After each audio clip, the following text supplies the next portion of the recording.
Prioritetet tona janë që fillimisht me njëherë pas zgjedhjeve të japim vendit stabilitet, që nënkupton të krijojmë qeverinë, të jetë një koalicion i cili jep mundësinë, domethënë kuvendit të Republikës së Kosovës që të zgjedhë edhe presidentit, pasi që afati për zgjedhje është jashtëzakonisht afër, të bëhet plotësimi i anëtarëve të gjykatës kushtetuese dhe të fillojë me njëherë, domethënë plotësimi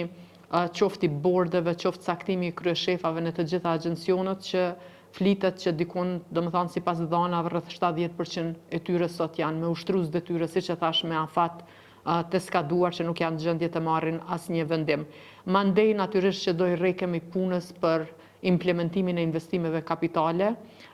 duhet me vendos pare në qarkullim në ekonomi, duhet me përfundu projektet infrastrukturore të cilat që 5 vite edhe pse kanë qenë të filluara asnjëra prej tyre nuk ka përfundu.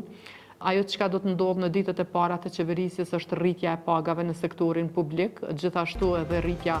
e pensioneve.